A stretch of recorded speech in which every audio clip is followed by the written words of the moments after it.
Good evening, ladies and gentlemen. Once again, welcome to With Jewish Youth. You know, it's interesting that we've been having telephone calls from people who noticed the ad in the newspapers and who are very eager to know more about this organization and more about the program. And after they've listened in, we've had some very, very wonderful comments. We've gotten some very beautiful letters. We've had some wonderful mail. And we only pray and hope that we'll have the means, the financial means with which to be able to carry on this program in the future.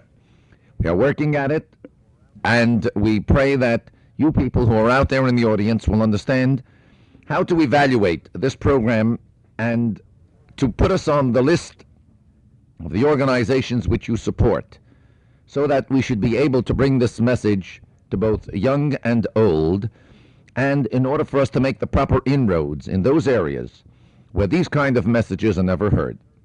Tonight I have invited a very wonderful guest, and he is a person who heads up a very important division of our own organization, the National Committee for Furtherance of Jewish Education. This is the division of release time. Now, the term release time has become very famous recently, as it was in the past 30 years, since the Lubavitcher Rebbe of saintly memory came to the shores of America. It was when he arrived to America that he became acquainted with the law that permits the representatives of the various faiths to take children out of public school once a week to teach them their own religion. We, the National Committee for Furtherance of Jewish Education, have made this as one of our major projects, and we have been taking thousands upon thousands of children each school year out of their classrooms into synagogues or centers close by to the school, where we have our teachers come and teach these youngsters about their faith, about their religion, about their great historical background, and about the beautiful laws and customs and so on. So tonight I've invited Shmuel Greisman, who is the director of Release Time, on the overall picture for the city of New York. We also have a very big division in California, headed up by Rabbi Kunin and his staff, and there is also Release Time in Boston, Massachusetts, headed up by Rabbi Gurkov and his staff. But tonight we're going to direct our attention to New York and see what does Mr. Greisman, Rabbi Greisman rather, have to tell us about some of the experiences that he has gone through in the course of his work. Rabbi Greisman, would you be good enough to tell us, how do you find these children? How do you get them to come out of school? Is there a specific way that you get them out? Does anybody come when they want to come? How does the system work for the benefit of those in our audience who don't know exactly what Release Time is all about? I should like to underscore one thing, that this is for children, boys and girls, from the ages of 6 and up. Of course, you know, Rabbi Hecht, that there's a very big problem in getting into the city's public schools and reaching the children directly there, being that the principals and the schools do not let people come into the school and give out literature and information to kids. The only way to reach kids is by standing out in the streets and meeting the kids as they come out of school. The first thing to do in forming a Release Time class is finding a public school where there are Jewish children. Of course, you find this out by the neighborhood in general. Once we know that there's a public school that have Jewish kids in it, we print up little cards, permission slips, and stand in front of the street, in front of the school, on the streets, giving out the cards to the children as they leave the school. Often, this turns into a problem. For example, I can tell you a personal experience that happened to me just 2 years ago, as I was standing outside a school when I was still an instructor and before I became to direct the program.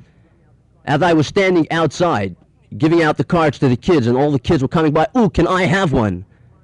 And you can't imagine the response and reaction of Jewish kids when they come out and find out, "Oh, you mean there's a class that's going to teach me something about my Jewish religion?"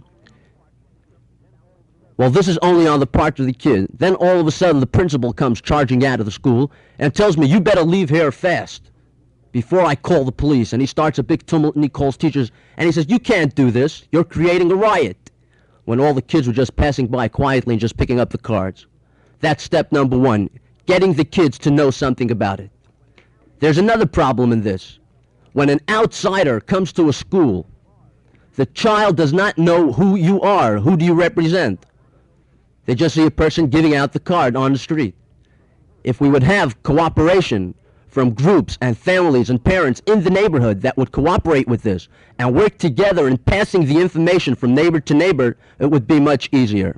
Nevertheless, with all the cards that are given out, there's a big reaction because kids enjoy coming to something that is enjoyable, as we'll soon talk about. The next thing is, of course, to find a shul or a place to use in the neighborhood of the school. The children bring the cards back to the principal, and on 2 o'clock Wednesday afternoons, and in different boroughs it's on different days, the child is dismissed at 2 o'clock. An instructor, a rabbi, comes to the front of the public school, picks up the children, and escorts them to the neighboring synagogue.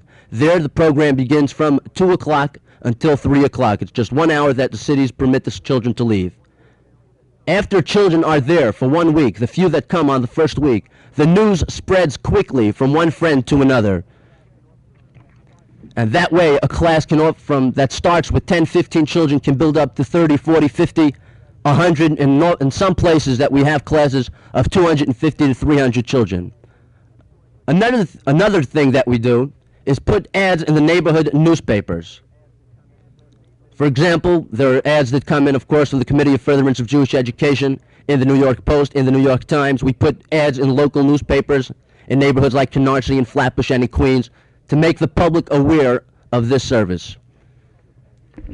That sounds very good. Now, Rabbi Greisman, just tell me two things. First of all, do you get the cooperation of the rabbis of the synagogues or the communities?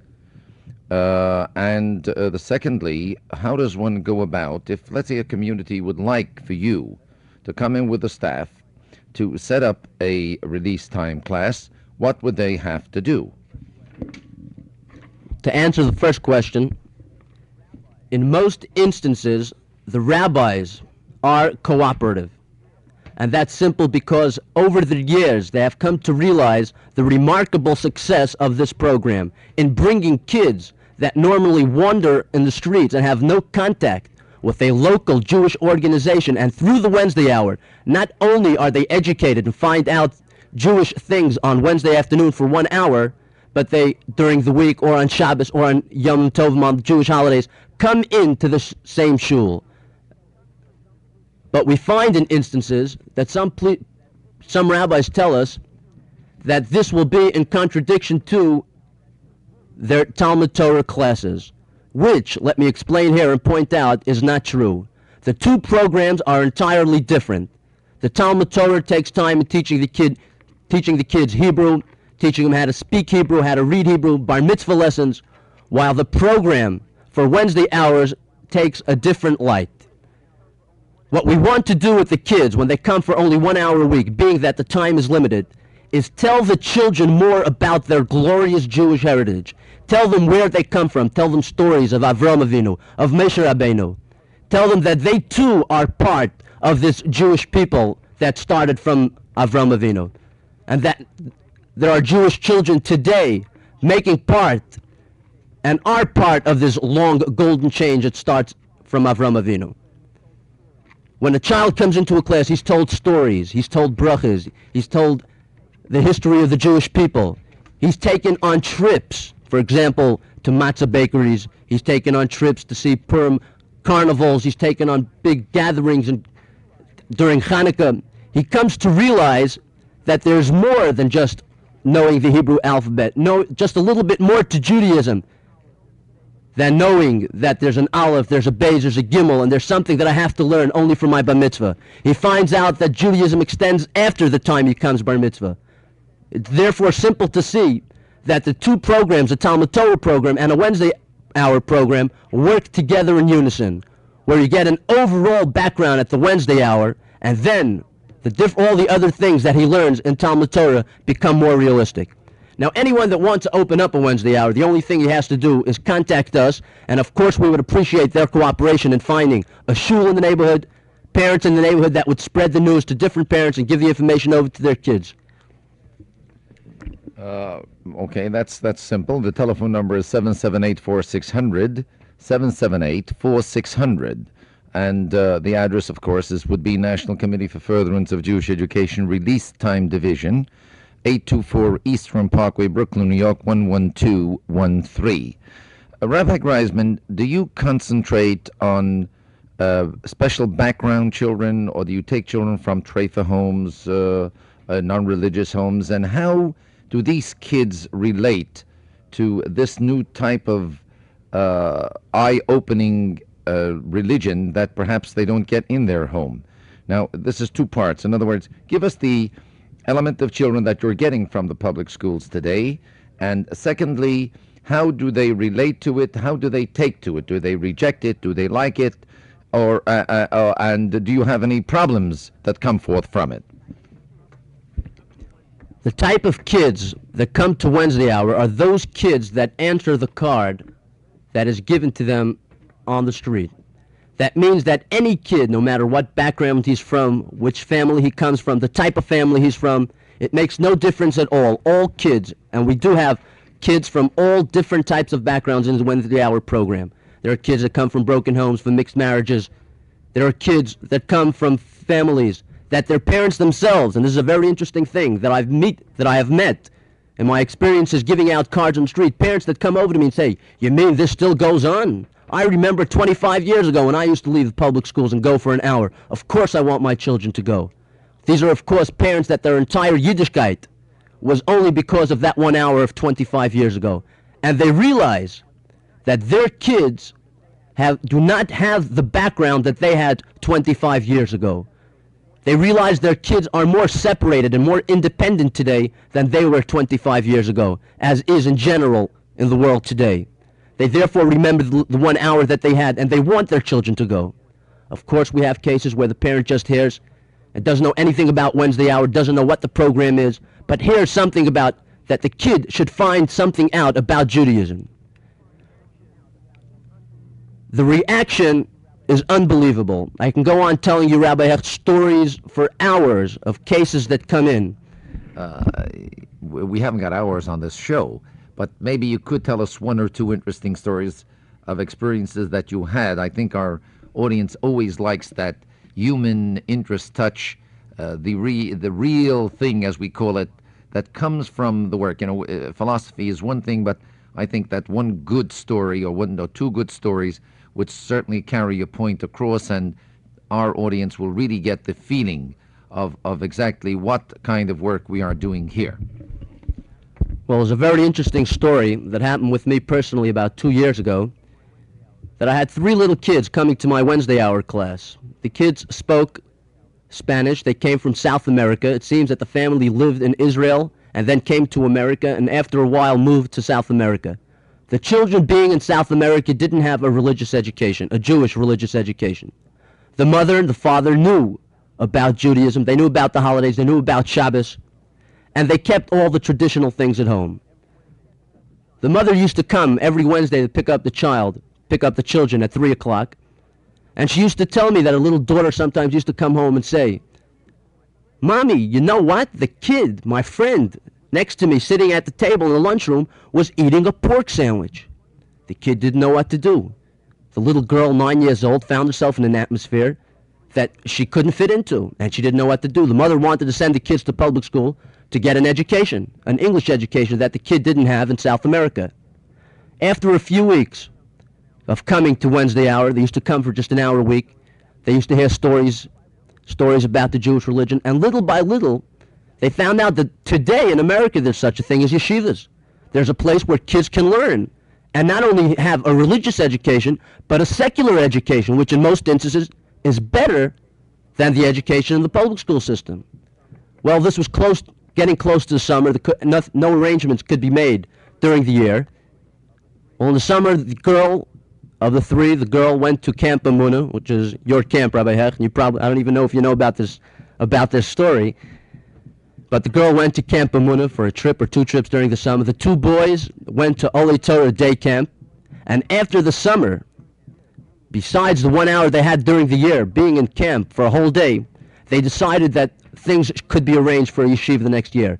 The girl now goes to Beis Rivka, and the two boys now go to the United Lubavitcher Yeshiva on Ocean Parkway. And the entire family has changed because their kids, the girl and the two boys, are exactly what the mother wanted, and she just couldn't find a place here in the United States. Stories like this, Rabbi Hecht, go on every few days. We get a call of a parent that wants to send their kid to a Talmud Torah and she needs help. There's people that call up and say, from the ads in the newspapers, that say, you mean you can form a Wednesday hour class in my neighborhood? So this type of element is where parents are interested, but they are unaware that such a program exists.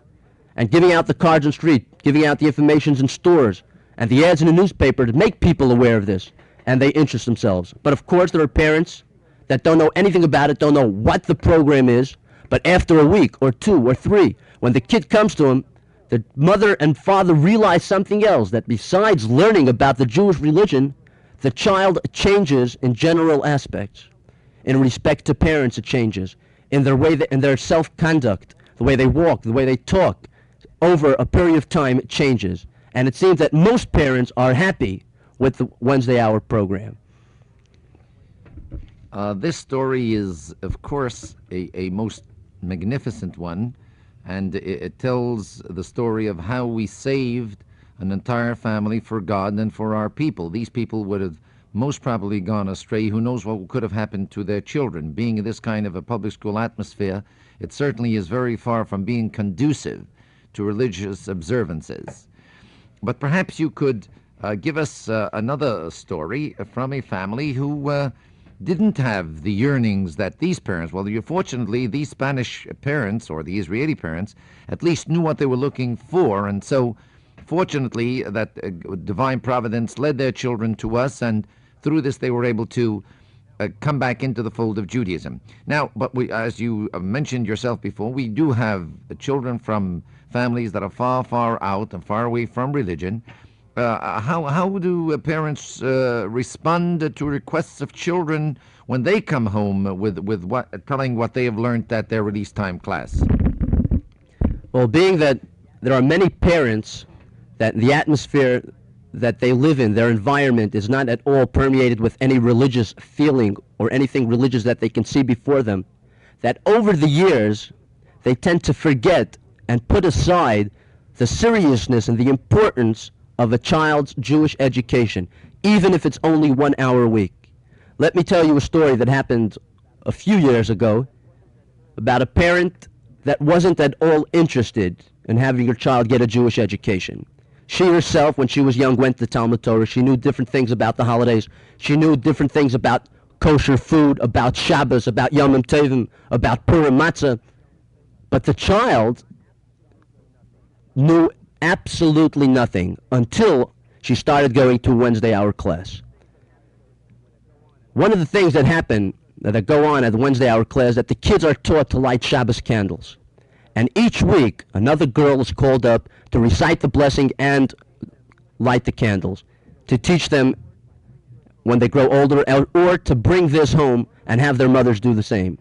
One little girl, after a few weeks in Wednesday hour, decided to come home and told her mother, "Ma, maybe you can light the candles on Friday night. How come you don't do it all these years?" The mother says, "No, don't bother me with these things. You just go to class and you learn and you just pick up all the nice stories in history, and that's it." Week after week, every time the girl came back from Wednesday hour class, she told the mother, "Mommy, please light the candles." But the mother would hear nothing of it. What happened is, the girl decided she's going to do it on her own. So she goes into the store, goes into the grocery store. She didn't know anything about what she was supposed to ask for and buy. She just knew that she lights candles every Wednesday in school. So she asked the man in the grocery, "Can I have 2 Jewish candles?" Well, the grocer figured, of course, that the kid wanted just 2 Jewish candles. He picked up 2 candles in a glass, gave it to the child, and the child didn't know anything. The child figured these were just bigger candles, nicer candles. She brings home the 2 candles, and while the mother was still out at work and hadn't returned home, the child takes the 2 candles, puts it on the table in the middle, and lights up the 2 candles. Mother walks in, And she's taken aback. What's this? She knew what these two candles were. She knew that these were, what were two yahrzeit candles doing standing on the table? So she calls over a little girl and says, what's this? She says, well, those are the Shabbos candles. The mother didn't know what to say. The girl tells her mother then, Mommy, you didn't want to light the candles for me, so I decided that I'm going to light them for you. Now, a story like this, the explanation, there's nothing else to follow up on this story. The mother was taken aback, and she began to realize what just 1 hour a week, what little education, how important it could be in bringing up a kid in today's society. I could well feel the impact of that little story. You didn't want to light the candles for me, so I lit the candles for you. I think this should be the punchline of tonight's show. And I think that parents should take heed of what was just told. Yes, she lit the little kid lit those yahrzeit candles, not knowing that these were candles that you light for someone that is dead, not someone alive. But the message, I'm sure, got through. But Rabbi Greisman, we are now in the week of Purim, Thursday night, in Yetz Hashem. Please God, we are going to be reading the Megillah and the synagogue, the story of Esther, and I'm sure that everybody listening to my voice here will be in their own respective synagogues. By the way, those who are in East Flatbush are welcome to be my guests at our synagogue on East 53rd and Church Avenue. This is just a plug for my own synagogue. But otherwise, go into your neighborhood synagogue and be there, men, women, and children, to hear the reading of the Megillah. Now, Rabbi Greisman, Purim is a great holiday, especially for kids, and the dressing up and the various carnivals and masquerades and so on. How and what is being done in the release time classes for this holiday of Purim? How are you preparing? Mitzvah tomorrow will be the Wednesday before Friday, which is Purim. How are you preparing the children, and what are they going to be getting from our group here before they go home from their release time class? Well, of course, we don't start telling the kids about Purim just the Wednesday before. For the last few weeks, the last few Wednesdays, the story of Purim was told to the kids exactly what they should do on the day of Purim, which this year is on a Friday. Exactly what they should do is told to them. And besides that, a very nice, interesting thing has been prepared this year for the kids to take home. A personal, special Purim kit, which includes a little bag with two pennies, and that's the minimum for Matanis La'Avyonim, the minimum of charity that should be given on the day of Purim. That is to two separate poor people, 1 penny to each. Besides that, there's a little bag with a hamantash, with candies, with peanuts, which are also the minimum to give to a friend. This kit has been prepared by the Lubavitch Youth Organization in a call by the Lubavitcher Rebbe to have as many Jews as possible, or all Jews in the world, not observe the holiday of Purim by actually giving Shalach Manas, a present to their friends of two different types of foods, and also giving charity to at least two poor people. These kits have been prepared by the thousands, and at the Lubavitch headquarters, thousands of kits are going out every day to different communities and to different parts all over the world. Of course, the Wednesday Hour kids are getting this kit. Along with that, they're getting booklets and coloring pages and stories of Purim, things that they can do and help them prepare for the holiday of Purim. They are told that the Megillah is to be heard twice, once on Thursday night and again on Friday morning. They are told to celebrate the holiday of Purim by actually partaking in a very festive meal that this year, being that Purim is on a Friday, should be done on Friday morning before noon. They are told the different prayers that are supposed to be said. Little parties are being arranged in the neighborhoods of Wednesday Hour with central areas for different Wednesday Hours to come together and have a Purim party, a Purim costume party and celebrations. The kids are given songs to take home and learn, and to be able to sing it at the Purim parties that are coming up in the central areas, or to sing the songs at their own homes at the festive meal. Rabbi Greisman, I think I ought to point one thing out to you. I was in Worcester this week, and I noticed that a notice was going out from Rabbi Fogelman's yeshiva there in Worcester, and he made sure to underline in the two foods, the two edibles that are supposed to be given, he wrote two kosher edibles. To be sure that this mitzvah is done properly, he made certain to remind the people that when they present their friend with a gift of food, that they do it so that the person should be able to eat it, and of course not to be desecrating any of the laws of our Torah. I would just like, we only have about a minute or so left, Rabbi Greisman. I would like to thank you for being our guest this evening. I think that there is a Purim message to all Jews and all Jewish children that should be told to them, and by virtue of the fact that perhaps they are not yet totally in the fold, they should begin with the holiday of Purim.